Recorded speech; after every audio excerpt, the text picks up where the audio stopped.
네, 이번 시간에는 남자가 은퇴할 때 후회하는 25가지라는 책자를 소개하는 시간을 갖도록 하겠습니다. 먼저 이 책의 저자를 소개해드리면 호남대학교 사회복지학과 교수이면서 한국보건사회연구원 책임연구원으로 주요 연구 분야는 은퇴, 노인복지를 연구하고 있습니다. 저서로는 나는 매일 은퇴를 꿈꾼다. 한혜경의 100세 시대, 은퇴의 맛, 은퇴의 말이란 주제로 은퇴 관련해서 우리나라에서는 상당히 심도 있는 연구를 하는 교수님으로 말씀드릴 수가 있습니다. 호남대 사회복지학과 한혜경 교수는 지난 10여 년 동안 1000여 명에 달하는 은퇴자를 만나면서 그 중에 베이비부머 300명을 심층 면접에서 남자가 은퇴할 때 후회하는 25가지라는 책을 쓰게 되었고, 이 책의 내용은 그 결과물이라고 말씀드릴 수가 있습니다. 저자는 100세 시대를 제대로 살아가기 위해서는 회사 일에만 올인하면 안 된다고 조언합니다. 은퇴남들의 후회 목록에는 돈만 있는 게 아니라 은퇴자금도 중요하지만 돈 때문에 포기해야 했던 많은 인간적인 삶의 가치들도 돈만큼이나 중요하다고 강조하고 있습니다. 특히 저자는 100세 시대 행복한 은퇴 생활을 보내는 방법을 제시하면서 인생 선배들의 솔직한 고백에 귀를 기울인다면 인생의 2막을 더 값지게 보낼 수 있다고 책에서 조언하고 있다. 자, 이 책의 목차는 크게 4개의 목차로 구성되어 있습니다. 1부, 정말 일밖에 몰랐구나. 2부, 나 자신을 너무 함부로 대했구나. 3부, 나와 가족의 간격이 이렇게 넓었다니. 4부, 내 남은 인생이 아직도 50년이다. 이 4개의 큰 목차 4부로 구성되어 있는 거예요. 25개의 주제로 25명의 사례를 소개하고 있습니다. 그래서 저자는 지금이 100세 시대이기 때문에 이제 더더욱 은퇴에 대한 진지한 고민이 필요하다고 이야기합니다. 그래서 거기에서 많은 그 은퇴남들의 사연 중에서 가장 대표되는 25가지 사연을 여러분들과 함께 살펴보도록 하겠습니다. 먼저 1부에서 정말 일밖에 몰랐구나. 첫 번째 후회입니다. 악기 하나쯤 알았더라면 주제입니다. 자, A씨는 가난하게 자라서 그런지 모르지만 작지만 확실한 사치를 누렸던 사람들, 특히 악기 하나쯤 연주할 수 있는 사람들이 제일 부럽다고 한다. 그 이유는 뭐냐? 우리 책 중에서 내용을 보면은 10년 전 부인과 사별한 후에 혼자 남매를 키워온 A씨의 친구가 딸을 결혼시키는 자리였는데, 친구가 딸의 결혼을 축하하는 의미로 클라리넷을 연주하는 것을 보면서 그 자리에 모였던 친구들이 정말 감동을 느꼈다고 합니다. 그래서 본인이 생각해 보니까 내가 아무 취미도 갖지 못한 건 돈보다는 마음이 움츠러들기 때문이 아닐까 생각합니다. 그래서 그 친구를 보면서 결국은 취미가 있는 사람은 그렇지 않은 사람에 비해서 행복하고, 심리학자들이 분석한 결과에 의하면 취미가 있는 사람들은 자신감과 성취감이 높으며 도전과 변화를 즐기는 성향이 강하다고 합니다. 그래서 그 이유에 대해서 충남대학교 심리학과 전의용 교수는 취미가 행복의 포트폴리오 효과를 가져오기 때문이라고 합니다. 그래서 취미도 우리가 취미를 즐기는 사람은 일 이외의 것에도 행복감을 찾을 수 있다. 그래서 내일 성과를 위해서 오늘의 즐거움을 희생하지 마라. 그래서 A씨가 여기에서 내리는 결론은 뭐냐? 다시 태어난다면, 내가 다시 젊은 시절로 간다면 먼 훗날을 위해서 오늘을 희생 제물처럼 마치는 그런 생활은 하지 않을 거다. 아마 이 내용을 소개받는 것을 지금 시청하시는 우리 시청자분들도 아마 이런 생각을 가지신 분들이 있지 않을까 생각합니다. 두 번째 사례입니다. 그래서 취미가 행복의 포트폴리오를 부르기 때문에 우리는 취미의 행복의 포트폴리오를 만드는데 굉장히 관심을 가질 필요가 있다는 주제로 첫 번째 사연을 소개를 해드렸습니다. 자, 두 번째는 세 번째 후회로 노는 만큼 성공한다고 하더니라는 주제로 CC의 사를 얘기합니다. CC는 58세인데 지금까지 본인이 이제 직장을 그만두고 집에서 아침에 일어나면 도대체 갈 데가 없다. 집 근처 복지관에 나가서 70 넘은 어르신들과 바둑, 장기 두고 있는 나 자신의 모습이 너무 낯설고 힘들다. 이런 이야기를 합니다. 그래서 직장 동료에 올인했던 사람들에게 은퇴는 놀이터와 놀이 친구를 잃어버리는 우울한 사건이다. 그래서 특히 우리 한국이나 일본처럼 직장에 올인하는 그 중년을 살아온 입장에서는 퇴직이라는 사건 이후에 그야말로 생활이 단절되고 관계가 단절되는 거에서 맞는 역할 상실, 또 본인의 관계 상실로 인한 우울감이나 상실감이 굉장히 크다고 볼 수 있습니다. 그래서 결국은 은퇴 후 우리가 실컷 여행이나 하고 싶다고 하지만 결국 그 여행은 몇 주 또는 몇 달 안에 끝나는 그런 여행이기 때문에 우리는 새롭게 우리가 일밖에 모를 것이 아니라 나의 퇴직 이후의 삶에 대해서 준비할 필요가 있다. 그래서 이 책에 보면은 CC가 이런 이야기를 합니다. 은퇴한 선배들이 노는 게 힘들다고 하는 식의 말을 할 때마다 속으로 코웃음을 쳤는데 정말 나와보니까 잘 노는 것이 굉장히 중요하다는 걸 느꼈다. 그래서 책 중에도 보면은 여기 종일본가라는 말이 나옵니다. 종일본가라는 건 뭐냐면 우리가 하루 종일 집에 있었던 아버지의 일기장을 보면서 우리가 느꼈던 것처럼 우리가 정말 퇴직하고 나면은 갈 데가 없다는 것. 특히 남자 은퇴자들도 굉장히 뼈저리게 느낀다고 합니다. 그래서 평상시 내가 직장 중심으로 관계를 하던 것들을 새로운 그 퇴직 이후의 삶을 위해서 관계의 포트폴리오를 가질 필요가 있다는 것을 우리가 생각할 수 있습니다. 그래서 내게 맞는 맞춤형 놀이 최소한 3개라도 개발해서 뭐 내가 즐기는 이런 고기도 먹어본 사람이 잘 먹는다고 나의 미래를 위해서 여가 준비를 할 필요가 있다는 것을 CC회사를 통해서 또 소개를 하고 있습니다. 자, 3번째 후회입니다. 6번째 후회로 거기에선 소개를 하고 있는데 아무데나 최선을 다하지 않았다면 하는 주제로 이야기를 합니다. 그래서 실질적으로 더 중요한 건 나 자신에 대해서 생각할 시간이 너무 없었다. 은퇴하면서부터 머릿속이 하얘지더라. 아마 대부분의 직장인들이 느끼는 것이 대부분이 아닐까. 저도 직장 생활 한 30년 하고 지금 현재 교수를 하고 있습니다만은 막상 제가 정년이 55세라는 것을 알고 있으면서 불구하고 막상 정년 시점에 닥치니까 굉장히 멍했던 기억이 있습니다. 그래서 우리는 과거 인생 60세 시대에는 장기적인 계획이 필요 없었던 시대지만 이제 100세 시대에는 장기적인 계획이 필요한 시기다. 그래서 이 100세 시대에는 우리가 새롭게 나의 어떤 도약을 위한 준비를 해야 된다. 그래서 100세 시대라는 것은 무엇이 최선인가에 대한 더 깊은 생각과 고민이 필요한 시대로서 소중한 일에 집중하면서도 너무 숨차지 않게 달려나갈 수 있는 그런 삶에 대한 기획이 필요한 시대라고 저자는 이야기를 하고 있습니다. 자, 1부는 이렇게 마치고 그래서 우리가 소중한 일에 집중하라.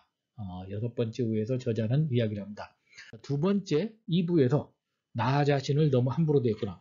대부분의 우리 남성 중년 우리 퇴직 예정자들은 대부분 가정 중심으로 모든 것을 우리가 의사결정을 합니다. 그래서 막상 내가 이제 퇴직을 하면서 그만두고 나니까 과연 나는 뭘 했나 이런 것들에 대한 고민을 하게 됩니다. 그래서 7번째 후에 보면은 나를 돈 버는 기계로 만들지 않았더라면 이란 주제로 이야기를 합니다. 그래서 실질적으로 대다수의 우리 급여 소득자로 그만두신 분들이 나도 스스로를 돈 버는 기계처럼 생각하면서 살아왔다는 생각을 합니다. 그래서 막상 내가 퇴직을 하고 이제 월급이 없어지면서 내가 집에서 뭔가 쓸모없는 존재가 아닐까. 그래서 가족들의 눈치를 보고 배우자의 눈치를 보는 이런 것들이 많아집니다. 그래서 결국은 가장이라는 책임감을 보호막으로 삼고 살아온 남자들이 과연 내가 이제 그만두고 나서 나의 가치는 무엇인지 이런 것들에 대한 고민을 하게 됩니다. 그래서 저자는 여기에서 우리가 건강한 자기중심성이 필요하다고 이야기합니다.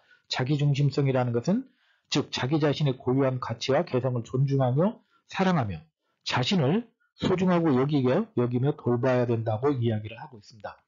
자, 그래서 우리 모두에게는 건강한 자기중심성이 필요하다. 그래서 직장을 다닐 때는 자기가 역할을 하고 여러 가지 어떤 가장의 중심, 사회 중심이라는 것이지만 막상 거기에서 물러나게 되면은 자기중심성이 가장 중요하다고 권유를 하고 있습니다.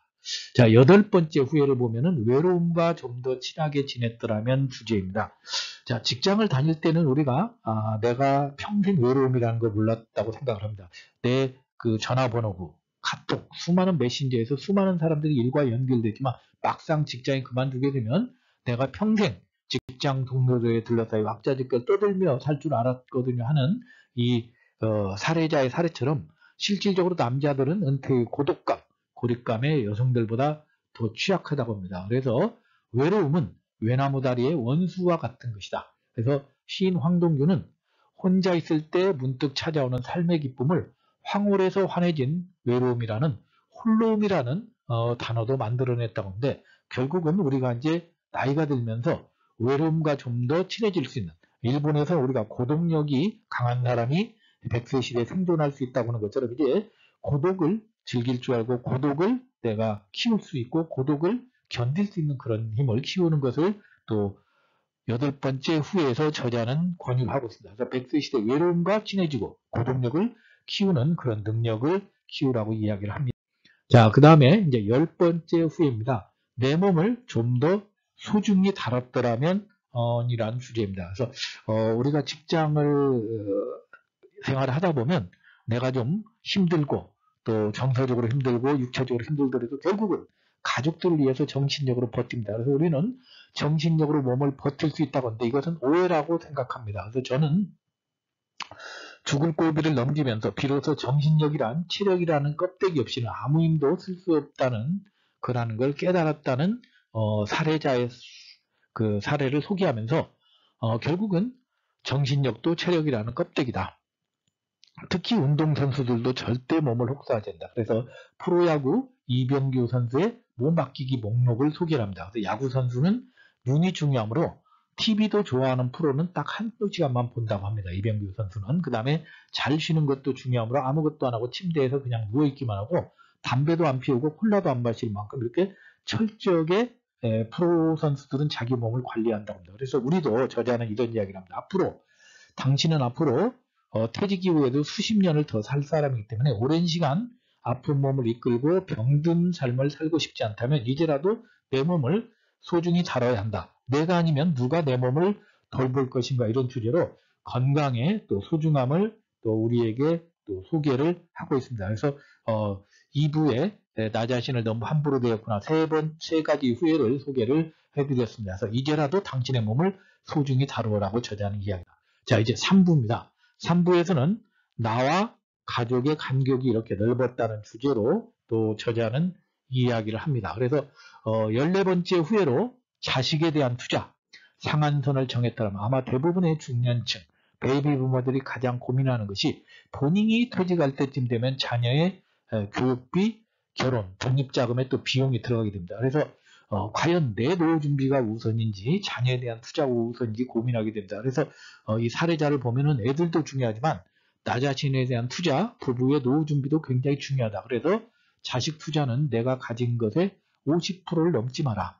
그리고 자녀들에게 인생이 만만치 않다는 것을 가르쳐라고 이야기를 합니다. 그래서 결코 자식이 내 인생을 대신하지 못하기 때문에 나의 노후 준비를 먼저 하고 나서 자녀에 대해서 우리가 투자를 해야지 자녀가 내 인생의 전부인 것처럼 하는 것은 굉장히 리스크가 크다. 그래서 오죽하면 요즘 은퇴 5대 리스크에 자녀 리스크가 들어간다고 할 만큼 우리는 새롭게 우리가 자녀에 대한 우리가 그 투자의 상한선 이런 것들을 정할 필요가 있다. 그래서 애들도 중요하지만 부부의 노후 준비, 결국은 부부의 노후 준비가 되어 있지 않다면 자녀에게 그 부담을 주기 때문에 그런 것들을 고려해서 우리가 새롭게 우리가 나와 가족의 어떤 간격 이런 것들도 결국은 금전적으로만 해결할 것이 아니라 정서적 간격을 줄이는 것이 필요하다고 저자는 또 이야기를 하고 있습니다.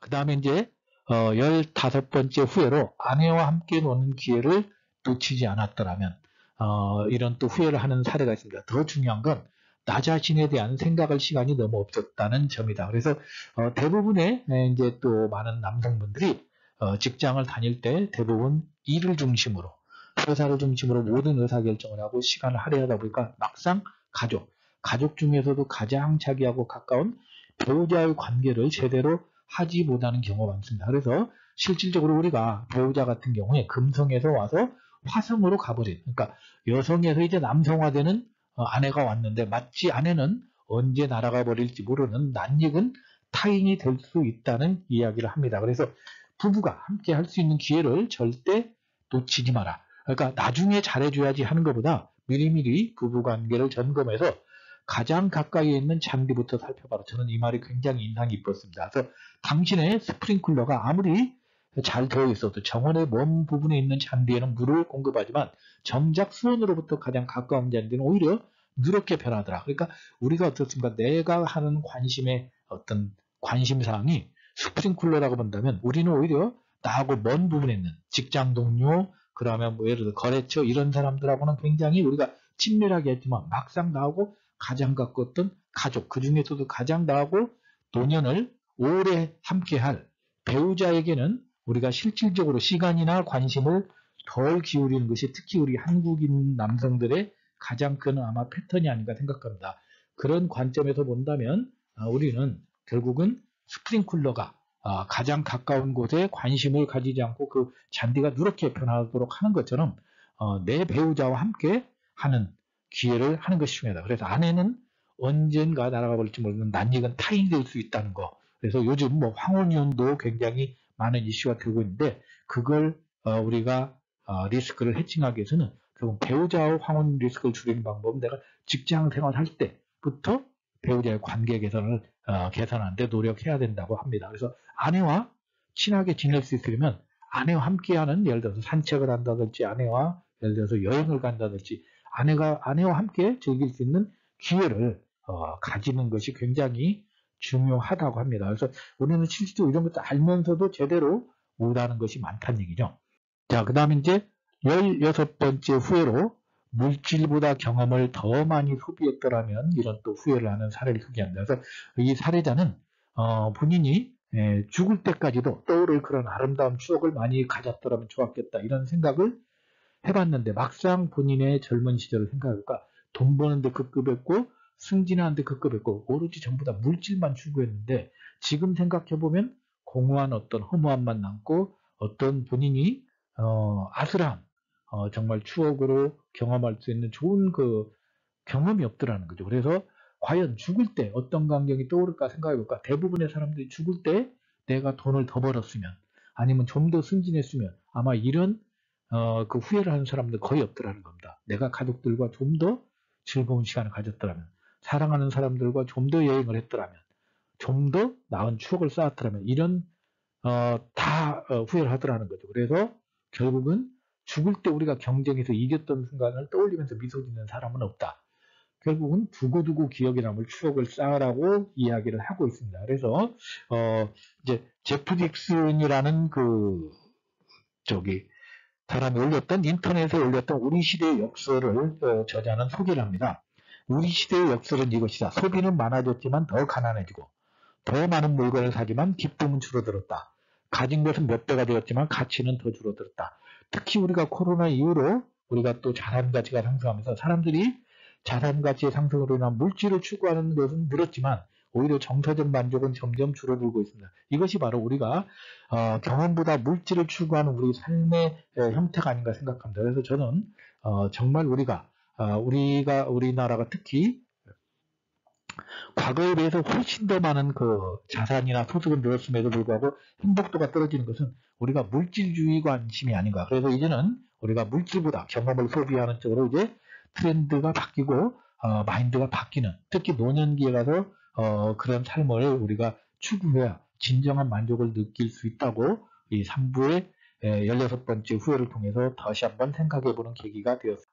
자, 이제 마지막 4부입니다. 4부에서는 내 남은 인생이 아직도 50년이라는 주제로 우리가 3개의 후회를 또 살펴보도록 하겠습니다. 먼저 첫 번째 후회입니다. 첫 번째 후회는 평생 친구 3명쯤 만들어뒀더라면 아마 우리가 노년기에 친구의 중요성, 가까운 어떤 자기를 인정할 수 있는 그런 그 친구의 중요성은 누구라도 다 아실 겁니다. 그런데 실질적으로 우리가 직장 생활할 때는 굉장히 인맥이 넓죠.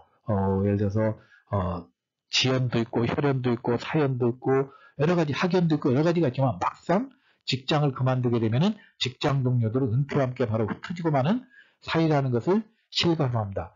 이 강의를 하고 있는 저도 그걸 이미 느끼고 있고 그래서 우리는 우정도 이제 정리 대상이라는 걸 알아야 된다. 내가 가지고 있었던 전화번호부, 예를 들어 SNS 명부들의 90% 이상은 퇴직하고 은퇴하면 다 멀어질 사람이다. 결국은 이제 친구도 내가 진정하게 마음을 누릴 수 있는 3사람 정도의 친구만 있다면 정말로 인생을 잘 살아왔다고 말씀드릴 수가 있다고 또 이 사례자는 이야기합니다. 그래서 양이 많아도 허무한 관계보다는 적더라도 진한 관계가 더 의미가 있다. 세상을 다 이겼다 해도 진정한 친구였다면 그건 루저의 삶이나 다를 바가 없다. 그래서 우린 친구 하면은 꼭 같은 연령대라고 생각하지만 지금과 같은 세대에서는 우리가 100세 시대에서는 연령대가 다른 친구라도 나와 같은 교감을 할 수 있는 친구라면 누구라도 좋은 친구가 될 수 있다고 또 저자는 이 사례를 통해서 우리에게 소개를 하고 있습니다. 자, 그래서 진정한 친구가 없다면 그건 루저의 삶이나 마찬가지다. 결국은 내가 자산을 많이 가진 것보다 진정한 친구를 가진 사람이 인생의 승자라는 거죠.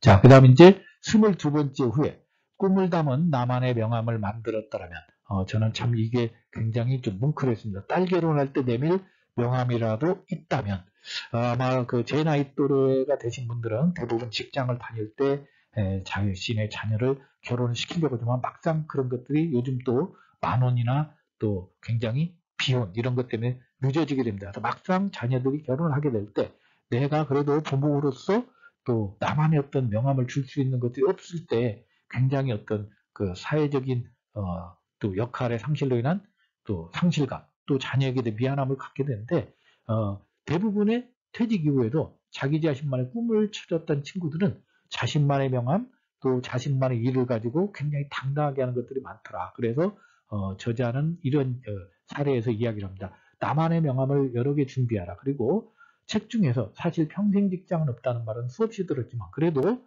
회사에 충성하면 회사도 신의로 보답할 거라고 믿었지만 결국은 가장 자신 있는 분야가 무엇인가 막상 퇴직할 때 물어보면 없다 혹은 모른다라고 대부분의 직장인들이 말합니다.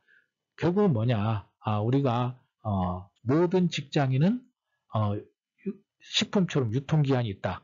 저는 이 말이 정말로 너무나 당연한 말인데 대부분의 우리 직장인들이 평생 그 직장에서 자기가 최선을 다하면 뭔가 자기가 평생을 보장받을 거라고 하지만 우리 100세 시대에는 내가 퇴직 이후에도 나만의 꿈을 쫓는 미리미리 나의 꿈을 위해서 투자하는 그런 것들이 중요하다고 생각합니다. 그래서 저자는 이 사례를 통해서 이제 꿈은 사라졌다라고 말하지 말고 꿈에는 나이가 없으니 여러 가지 가능성을 열어놓고 여러 분야에 재능과 열정을 아우르면서 살 수 있도록 하라고 또 권유를 하고 있습니다. 그래서 이제 꿈은 사라졌다고 말하지 말고 꿈에는 나이가 없으니 정말로 미래를 위해서 도전하고 새로운 도약을 하는 그런 도전의식을 또 우리에게 이 사례를 통해서 이야기합니다. 자, 이제 마지막 사례입니다. 마지막 후에 25번째 후회로 돈 유비무환을 좀 더 진지하게 생각했더라면 앞으로는 적은 돈이라도 오래 버는 게 중요하다. 특히 요즘 같은 저금리 시대에는 적은 돈의 가치가 굉장히 큰 자산 가치입니다. 그래서 우리는 직장 다닐 때 저축과 가계부가 올드한 단어라고 해서 이런 것들을 무시하는데 막상 나가보면 정말 작은 돈 하나가 얼마나 소중하다는 걸 느낀다. 그래서 돈 앞에서는 겸손하라. 그래서 책 중에서 이런 이야기가 나옵니다. 나는 내가 만난 은퇴자들이 돈에 관해서 좀 더 멋있는 멘트를 해주기를 은근히 기대했지만 예를 들어서 은퇴해보니 돈에 대한 철학이 이렇게 바뀌더라거나 돈은 생각보다 중요하지 않더라고 하지만 실질적으로 나의 기대는 모두 빗나갔다. 내가 만난 은퇴자 중에 돈이 전부는 아니다. 돈만으로 충분하지 않다고 말하는 사람은 있었지만 돈 자체가 중요하지 않다고 말하는 사람은 하나도 없었다. 결국은 뭐냐?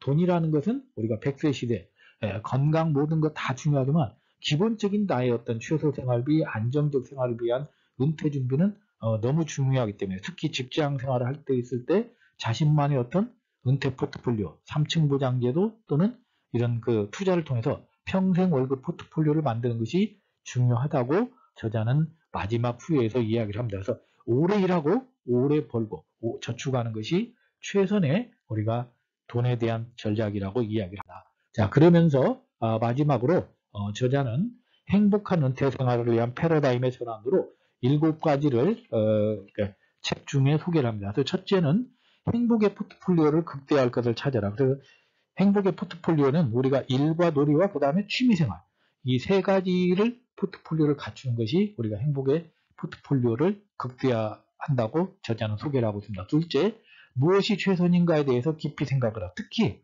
100세 시대는 과거에는 60대, 70대는 그냥 이런 것들이 문제가 없이 내가 그때그때 최선을 다하면 됐지만 이제는 100세 시대는 무엇이 최선인가에 대한 깊이 생각해야 된다고 조언하고 있습니다. 세 번째는 건강한 자기중심성이 필요하다. 그래서 성과를 스스로에게 돌리고 자신이 진정 원하는 삶을 사는 자기중심성이 필요하다고 강조를 합니다. 네 번째, 미리 가족관계의 기술을 배워라. 특히 우리가 중간에서 보면은 배우자가 언제든지 떠날 수 있는 남과 같은 사람이기 때문에 그 배우자하고 관계를 미리미리 개선해야 된다. 가족도, 자녀들도 마찬가지죠. 그래서 가족 간의 사랑에도 전략과 기술적으로 접근하라고 소개를 하고 있습니다. 5번째, 자신과 부부의 노후 준비를 하라. 그래서 자녀에 대한 투자의 상한선을 정하고 자신과 부부의 노후 준비를 먼저 하는 것이 결국은 자녀에게 부담을 덜어주는 것이라고 이야기를 합니다. 6번째, 우리가 불혹을 꿈꾸지 말고,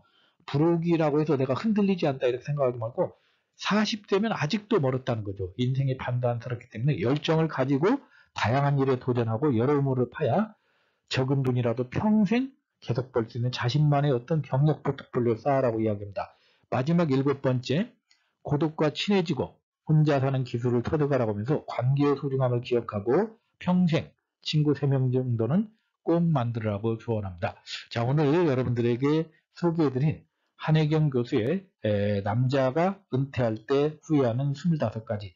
아마 이게 남자한테만 해당되는 것이 아니라 모든 은퇴자에 해당되는데 주로 남자를 중심으로 이렇게 상담을 해서 소개를 한 내용이기 때문에 아마 남성분들이 더 공감이 되지 않을까. 그래서 이 후회가 나의 후회가 되지 않고 나의 어떤 새로운 반면교사를 통해서 내가 새롭게 은퇴를 행복한 포트폴리오로 바라보는 그런 시간이 되시길 바라면서 이번 남자가 은퇴할 때 후회하는 25가지 책 소개를 마치도록 하겠습니다.